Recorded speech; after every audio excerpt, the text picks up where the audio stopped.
Well, actually, that brought us onto our next part about the renovation realities.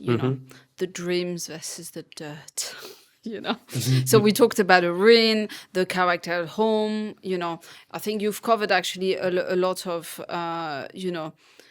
understanding really the project, what can be done before you buy. But as an architect, you work with builders. What are the common problems that we're having in the Algarve? Timings, lack of qualified Trade, workers. trade people. What is your uphill battle? We talked enough about the council, Mm-hmm. but really now on the ground. Yes.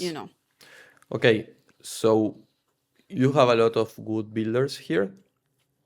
They usually have a lot of work. Yes. So never happened to me that I went to someone that was recommended to me, or I already worked with him and knew like he's a good builder, and told him like, hey, I have this new construction to do, and he's like, yeah, I am free. No, that doesn't happen. Yes. So And if it does, you'll Yeah, probably you need to watch it out. was Watch like your that. friend. It was Yeah. your friend that bought that plot in San Bras. Yes. If it's too good to be Be true, true. It Yes. normally is, yeah. Yeah. if he's on price and he's free and he's like, I don't know. Okay. Yeah, we do have a really, I mean, it's long time coming. Construction company have always been very, very busy here. But when we speak with builders, they now say the added layer for them is not so much the price of materials, because I think since COVID, everyone's getting used to expensive materials. And I've been quite surprised of some of the prices we've been quoted for some of our clients on price per square meters. But it's also the lack of qualification and the lack of qualified workers, which put a lot of strain on them and therefore put a lot of strain on timings. Because if you can't have the full team you want on site for the amount of time you need, obviously that will cause delays. So it seems to be one of the big recurrent issues. I think post-COVID we had these issues where you would ask for price of material and it'll be valid for 2 weeks, and after 2 weeks it'll go up. I think that has stabilized. Would you agree with that? Yeah, it depends again on the type of materials you're talking about, because the local materials are one thing, the imported materials are different, because also we are like in a war situation, for long now, and things that happen like in international politics that may change how markets work, and that can that affects the price, not can affect, but affects. Affect the price. Okay. Well, you talked to us. You talked to us about a project where you had this issue with a ruin. Do you have any other good stories or bad stories that you could share with us on the renovation? Yeah, I have a few. In this case, for example, was one. It was a renovation-ish, because it wasn't a renovation. It was like an old house that it was in the middle of Quarteira Old City. The client wanted to turn into a building, like 4 floors. Okay. To do apartments. Sorry, what did it start out at? 2 floors? And he wanted to go up 2 floors? This has just 1 floor. So 1, and he wanted to go up 3 then? To 4. Yeah, so 4 in total. Which was allowed. Yeah. And the plot was inside an area where you can just tear down whatever is there and do whatever you want. Yeah. So perfect. So I told him like, yeah, I don't see a problem. Like, we can do this and that here. Can work. Okay, perfect. We did this. We went to a meeting, city council, because that's the first thing you should do. Yes. Okay? You have to do all the investigation in the paperwork, have the papers, go to city council. It's like, I want to do this. And they told us, okay, yes, the law says yes, but we have to maintain the city's facade, and this block has all 1 or 2 floors buildings, and your neighbor from this side has 2, from this side has 1. So you cannot go to 4. But here the law, like the maximum height is this, and yeah, you're right. But We we don't have to want to. maintain the facade of the city, so you cannot go there. So finally, my client wanted to sell the apartment. He wanted to do this. It was not his own house. So he's like, doesn't work. Doesn't matter that the papers say and allow me to do what I want to do. Then you have to fight for it as well. Yes. You know. No, and that's really an important point, because depending on where you come from, you used to, if someone, if the law says A, that's A. There's no room for interpretation of opinions or this or that. And unfortunately, that's not always the case here. And people No. have to be aware of that fact. They have some other directives they have that they should maintain this or that characteristic in some cities. So they are always like, the camera people, they are like, what should I do? Yes. Some of these meetings then had to ask for the head of the section that came, and we started. It wasn't that one person just decided what he wanted, but it was a whole talk with a lot of persons of city council until we get that final answer, let's say. So it's important to do all that work and not just say like, okay, I have this, I will do that. That's it. Okay. Let's talk about a little bit of budget, because Yes. I think that's really important. I don't think I've ever heard anyone coming into a construction or renovation within budget. Never happens. Doesn't I think happen. that, I think it's a fair statement to say that it just doesn't really happen. No. However, nothing says that you can't prepare. I think new beam, solution is a great, is a great one, but it may not work for every project. Can you talk to us in terms of general timelines and range of budgets? Now, I'm very aware I'm asking you very general questions, and we understand that depending on the finishes, the type of constructions, the materials, Everything affects price. everything affects price. Everything. So I think we all agree that, we can't hold you onto that price. But if someone is at the beginning of their journey and they're trying to do a quick calculation in their head, and they want to build a house, what's the price per square meter? You can have several, but to do a quick calculation, as quick. you say, it's a round number. I will go for 2,000. Okay. Then you have to see if that already has VAT inside or not.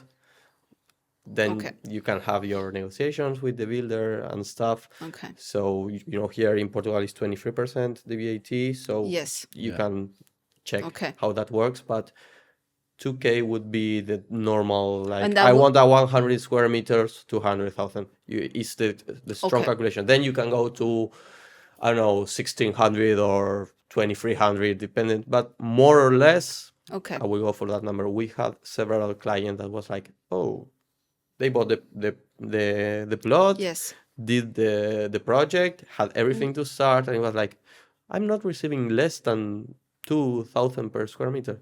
Yeah, that's what we told you. Like, Yes. No. But I am from Porto, and in Porto things are much more cheaper, so I will bring people from Porto to do it. Okay, like, it's your house, you can do whatever you want.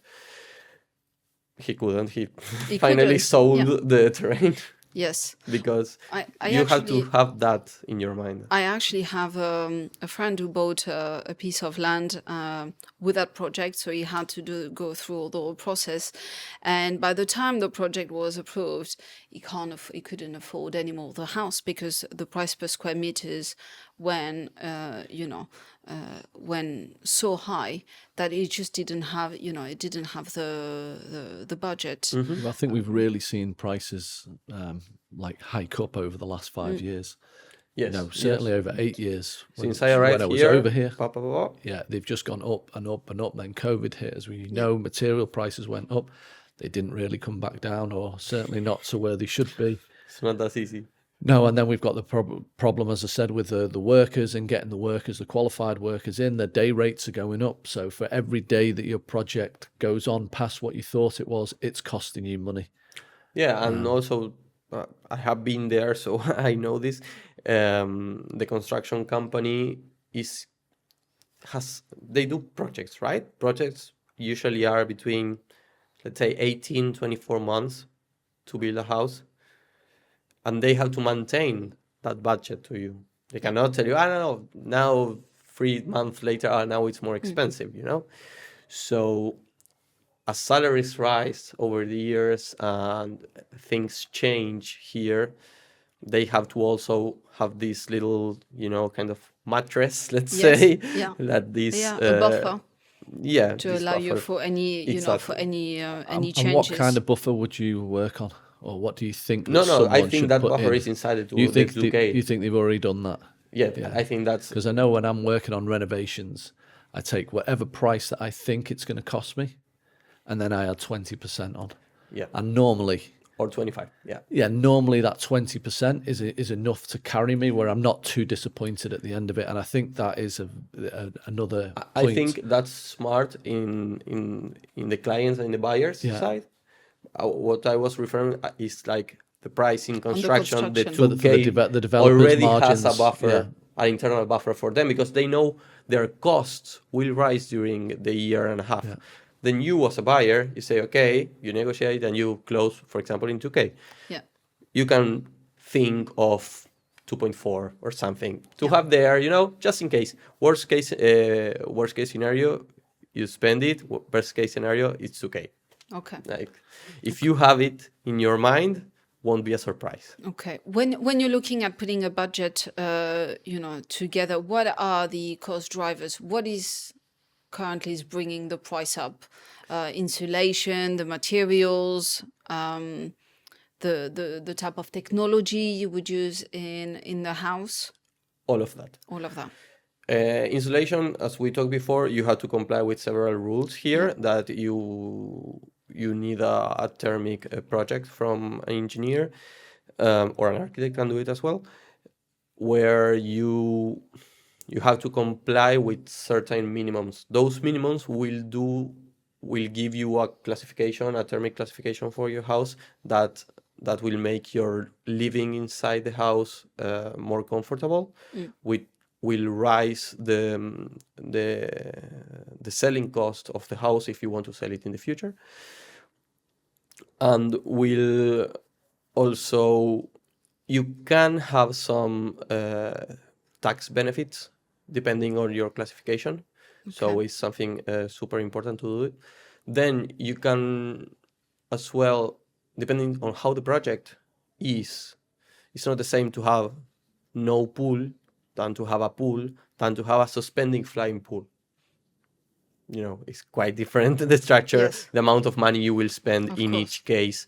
Of course, the finishings you have from this to that. So when we talk about prices, I would say from 2K. Yes. Yeah. Right. I mean, we've seen and we've spoken with people who've built here, and it was quite upwards from that. But they wanted quality finishes. Some sure. of the materials imported, so obviously all of that has has an impact on on the price. Of course. So let's talk a little bit about design trends, because when we spoke last time, that came up, and I was asking you, I think when you go into architecture, there's the technical aspect of things, but there's also maybe this idea, I would imagine, to do funky house and to think out of the box. But we don't see many of those here. So, when you speak particularly with foreign clients, do you get particular demands or I would say projects, and they actually don't work here? Well, what happened to me, you have two types of clients. One, that people come to Algarve for something. They already like things that are here. So a lot of the persons I have as clients like the typical Algarvian house, the white render with the little round chimney and Yes. the Telias Canudo is the name of the roof, like the orange roof. You can Yes. see the tiles. So that's one side. Then in the internal part, you can do something much more modern or also maintain that style. And then you have the people that like more contemporary and more modern architecture, let's say.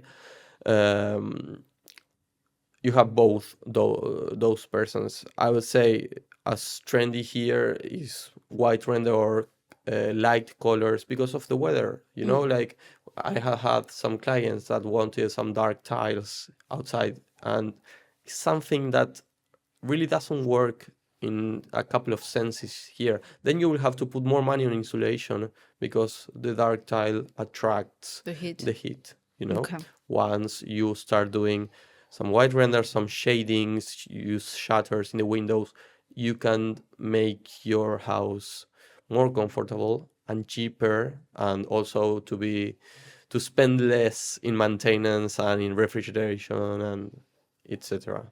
Yeah, I think you raise a good point. You've got to understand where you are and fit in within the ecosystem, whether it's from architectural side of things, but also the climate.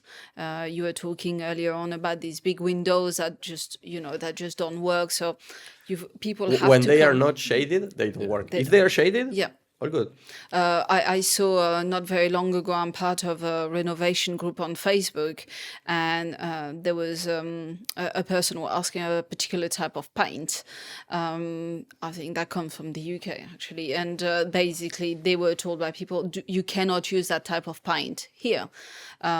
Use that brand who's from Portugal, it's high quality, etc.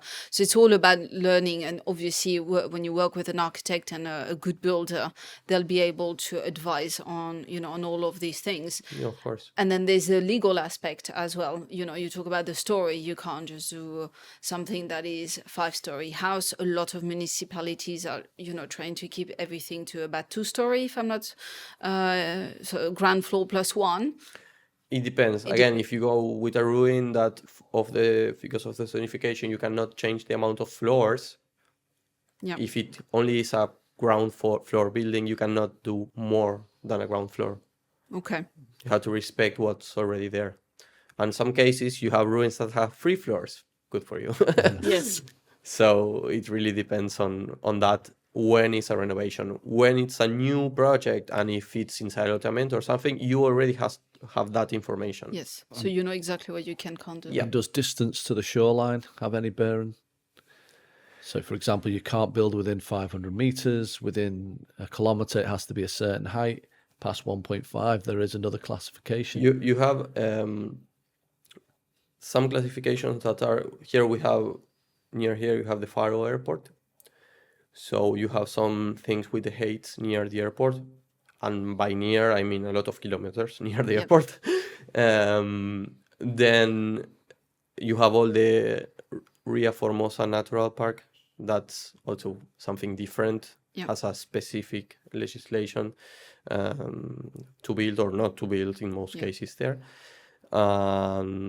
Then, as you talked before, the fire danger zones as well. There are several things you should check. Once you have the papers, you check the localization of your terrain and see what your terrain is inside what. A single terrain can be inside 6 different classifications. So you have to study that. Yeah. So one last point on design trends and sustainability I wanted to raise with you and ask you your opinion. For us as buyer's agent, one of the aspects of the journey that is always very important is to ensure that whatever they buy, renovate or build, is a quality product that can stand over time. We can never promise that a property will go up in value. We don't have the crystal ball to do so. But I think there's some features in the house. And if you think about where the world is going in terms of resources, that are must and will prevent your house to lose its value, its quality. So from your point of view as an architect, what are the musts in terms of sustainability, having an intelligent house. Okay.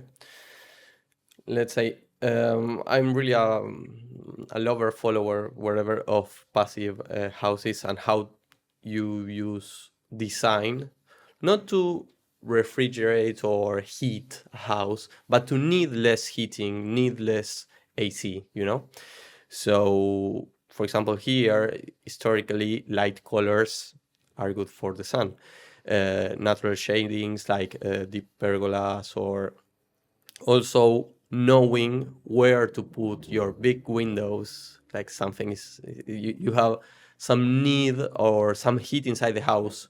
If you put it to the south, different than to the north or Yes. to the west, you know. So to use the orientation of the house, the design, some houses, for example, where you put the trees, some of them lose their leaves in winter Yeah. and let the sun come in to heat the house, while in summer have all the leaves like that and Provide make shade. shading for you. Okay. Then the where you put like some cross ventilation, which helps you not needing so much the AC because you have some wind on how you treat it. I think is super important, as well as, for example, in the Algarve, we have a lot of problems with water. Not this year because rained a lot, Yes. but usually in the last 10, 15 years, we have had a lot of problems with raining and with not much raining. So to take that water from the rain and have some tanks that make you store that water and use it, for example, for watering the plants or wherever, you can save up to 40% of the water you use, more if you have a big terrain, you know. Yes. So those kind of things, I think, design wise, are much more important than then if you're putting an underfloor heating or no. Then you want to put an underfloor heating and you have the budget, cool, maybe you can just put it in the bathroom because you are barefoot in the bathroom. Yes. And you want that comfort and you don't need it in the living room. So then you can play with that. So it's very interesting because usually when you speak with people who don't have your breadth of knowledge and you talk about sustainability, and first thing that comes in is solar panels. But actually there's a lot of things that you can do around the design, it seems, the type of plants, the orientation. So that's a very interesting thing. And obviously it's only with speaking with an architect that you would be able to achieve that, and an architect that has that in mind, because it's not all architects are equals. That's, Do you actually find that there's a lot of time where aesthetics overcomes the functionality, where people go, I want these windows and I want them facing this way and I want this and I want that, therefore it has an impact on the house, and then you're gonna have to have your underfloor heating and various things like that?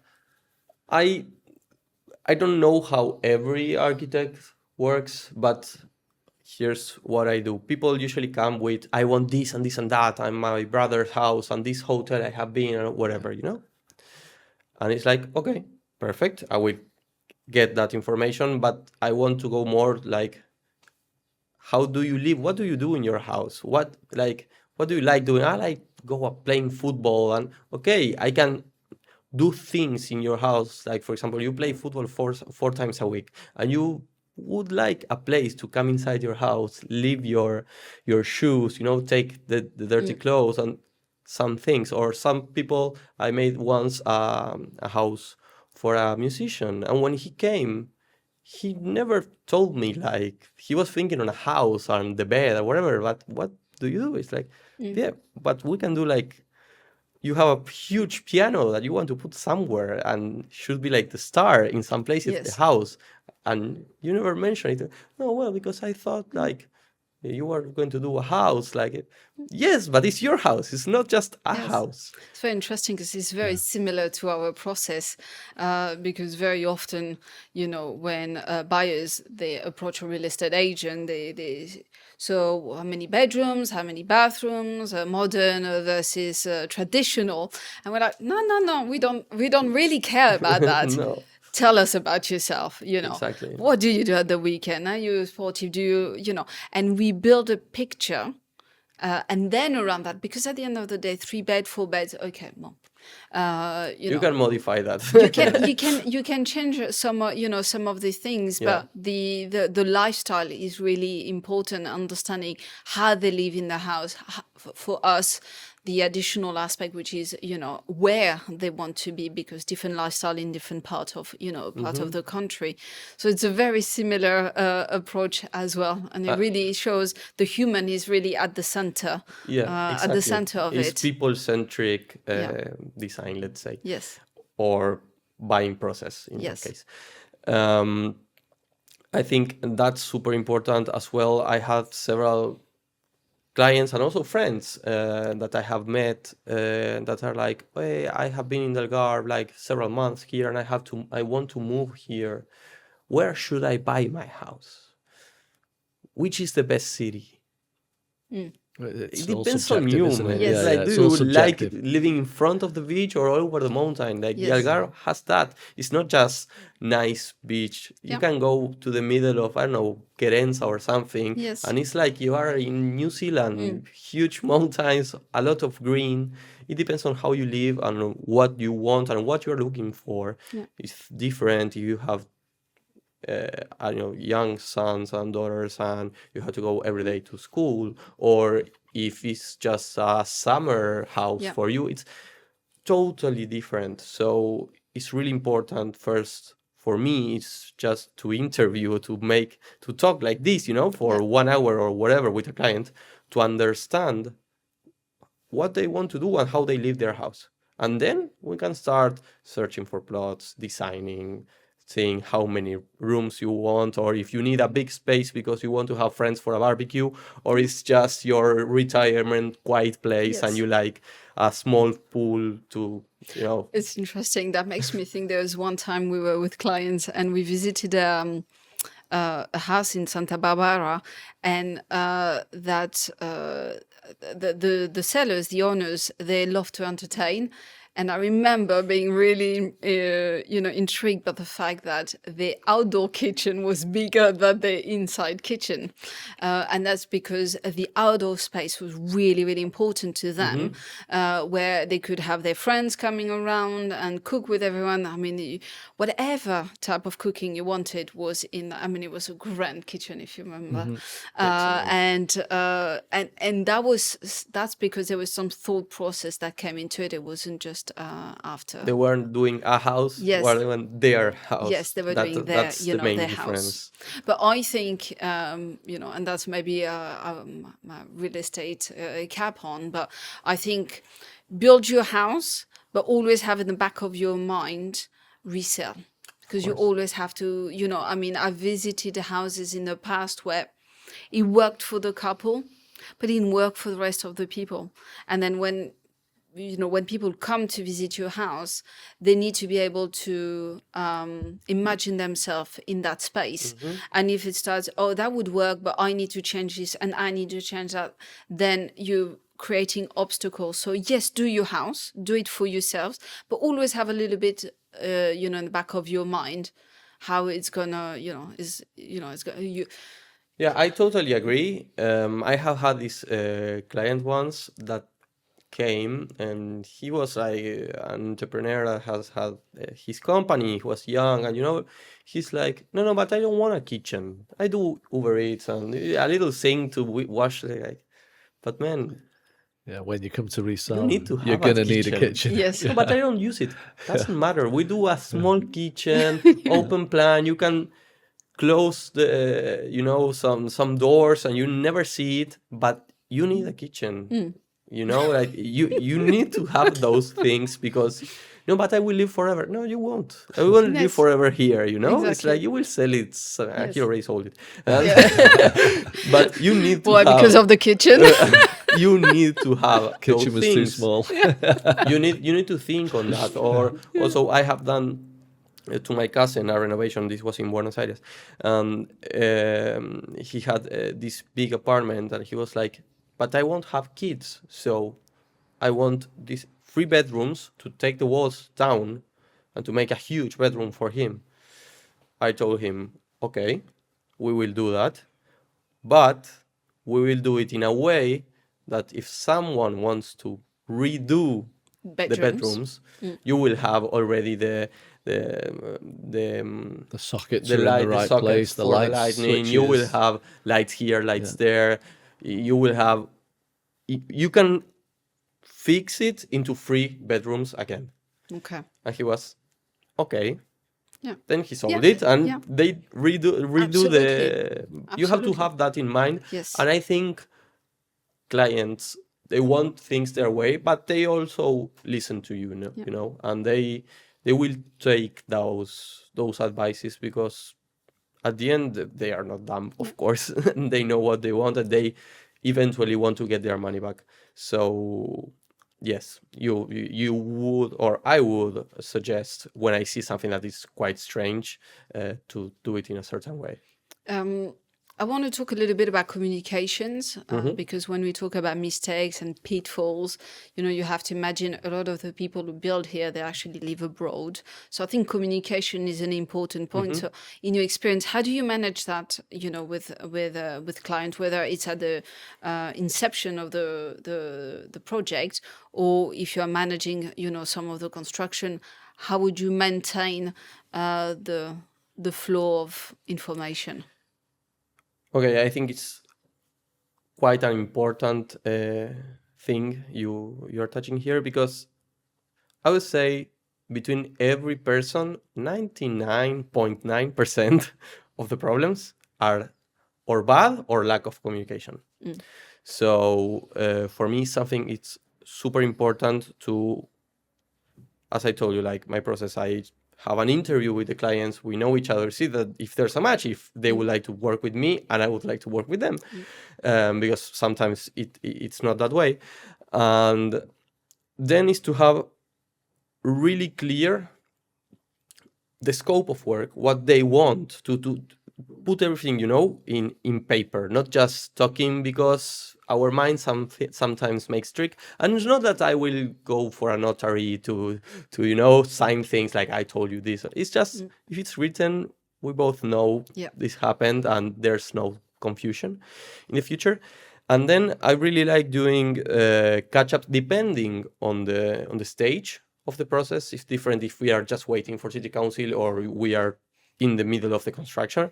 We do weekly, bi-weekly, monthly catch-ups on things, and we set like, okay, we will do this catch-up, we will talk about this, we will check how this goes, and in the next catch-up in 2 weeks, we should have this finished.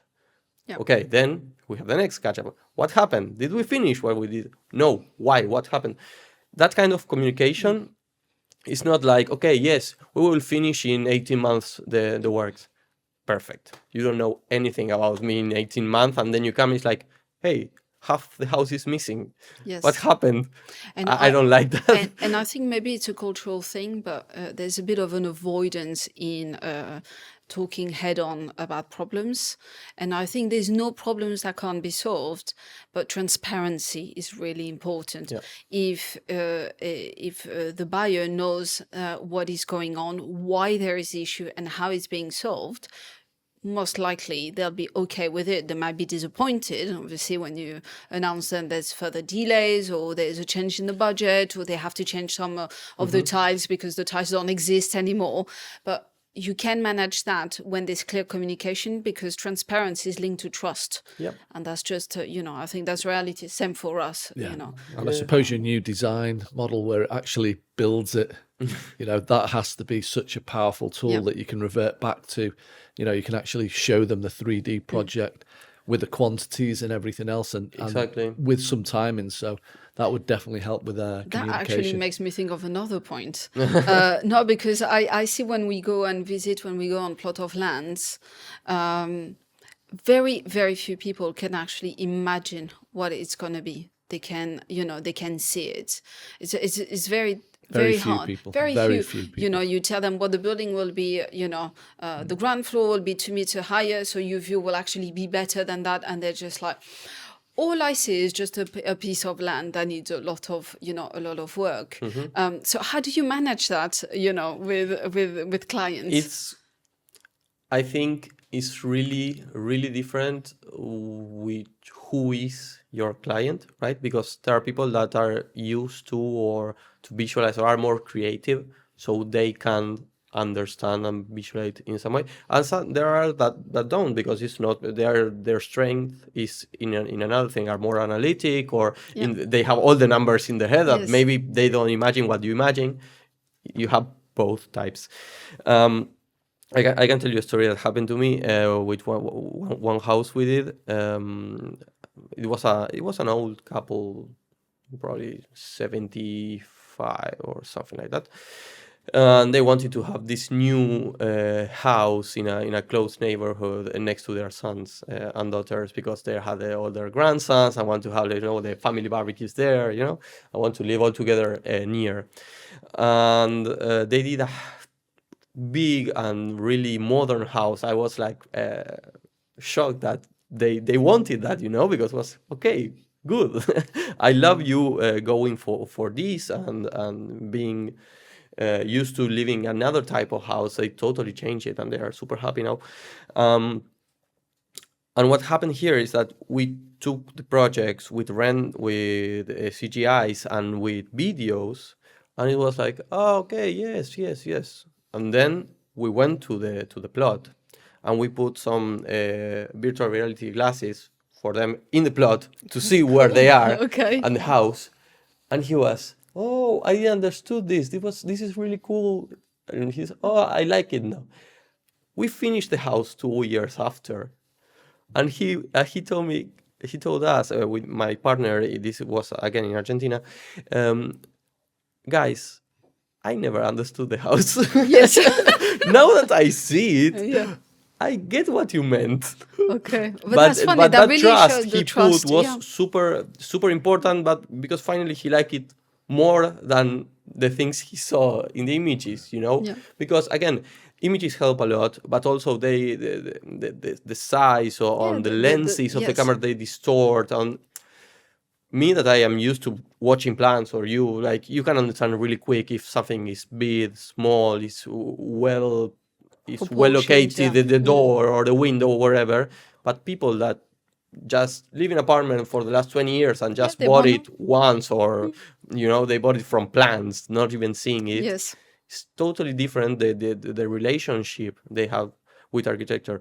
That being said, we tried to, with CGIs, virtual reality, everything, try to put them in place and to them really to understand it. Also, they can walk the house with the computer, Yes. like a video game. Yes. And they can go inside every place and see how it is. But finally, they really understand it when it is built. That's wonderful. That's wonderful. Well. We've covered a lot. I think we run quite over the time that we initially thought, but hopefully for our viewers, they'll think that was worth it. I'm gonna ask each of you if you could give me 3 pieces of advice, 3 things. It would be interesting if the 3 things are the same for both of you, that needs to be done and need to be followed before a buyer sign the promissory contract. Okay. 3 things. Let's see. First, due diligence. Yeah. Get to know what you're getting into. Get to know what you're buying. No question is a dumb question. Like, really, will be your house, so get into the process. Second, find someone you can trust. Like, you will be a 2-3 years relationship with a professional, so you should trust the person. You should know that any architect you hire probably is in your team, so they don't have like ulterior motives or whatever. They just want to do a really nice house, and it's kind of the reward we get when we have the house we thought of done there, and we see people happy living there. That's super powerful, and that's why at least I do this. And the third one would be patient with the context, the environment, the bureaucracy. And with that patience, you should dream big, but plan as a pessimist. Okay. You should do both things, like really dream it, really go for what you want, but in planning, be pessimist. Okay. Yeah, and I'd have to agree with Santi, but there's a couple of points that I would add, and this is one of your, that you always talk about, and that is your contracts. When you come to your promissory contract, make sure you have every single thing written down. Yeah, you're talking about reverting back to something or written on your side or digital formats and things like this. Communication is key, but your legal standpoint, you have to refer back to that contract, right? And there's going to be no deed signed until the project is finished and licensed. So therefore, that's all you have to fall back on. So I think it's a massive importance to make sure that you get that right. Totally. And then I think you've touched on it now. What you were getting at is manage your expectations. You're someone that's coming in, they're going to build something from scratch. They need to manage their expectations in terms of cost and allow a little bit to, I put 20% down, maybe 10% on a new build, especially with the new information. And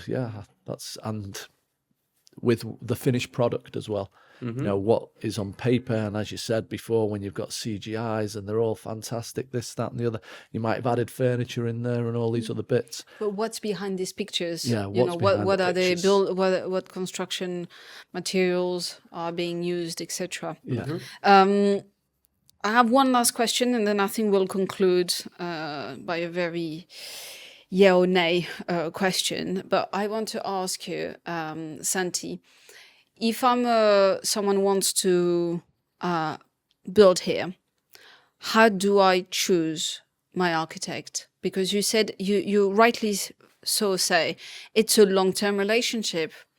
Not quite the girlfriend, but you know what I mean. It's you'll spend a lot of time. There needs to be that trust.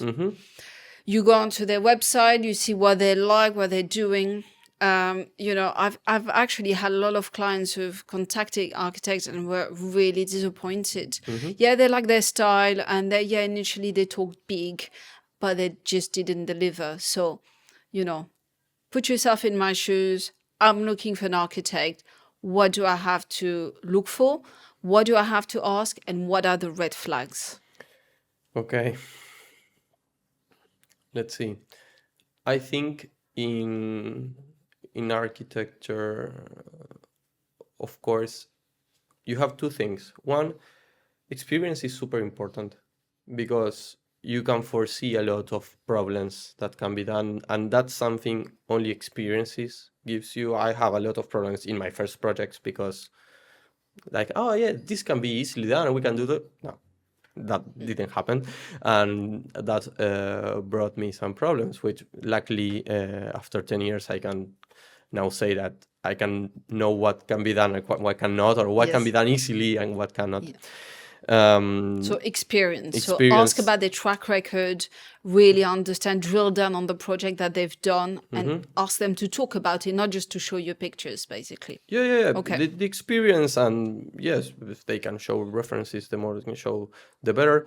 But again, you have in one side experience, and in the other side is the important you will be as a client, because you can go to huge architecture offices that they will for sure do a great job because they are, Pritzker winners or whatever. You have great architects in Portugal.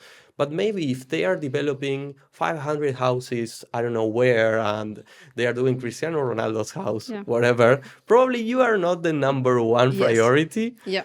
So you should combine both, you should check for experience and check also that you won't be like one more project let aside, they are like rescheduling meetings and, So how do you do that, for instance? Do you ask them, for instance, how many projects they currently have, how many projects they take per year, if they take you on? Which number are you basically on the list? Is it because... I don't know. I think it's really... it's easy as in a relationship. You can ask a lot of things, but at the end, it's kind of a gut feeling because Yes. you need to feel like you will be answered. If you want to have this first meeting and they reschedule 3 times, Yes. probably is a red it's flag. yes. Yeah. Let's say, or if you want to ask for a previous project they done and they only talk about one, probably they don't have much more to Okay. show. Those are, I think, both. It's not like the biggest architect is not, you have the new architects will have you as a priority. Yes. The bigger architects will have a lot of experience. You want to Something go in the something middle. in between. Okay.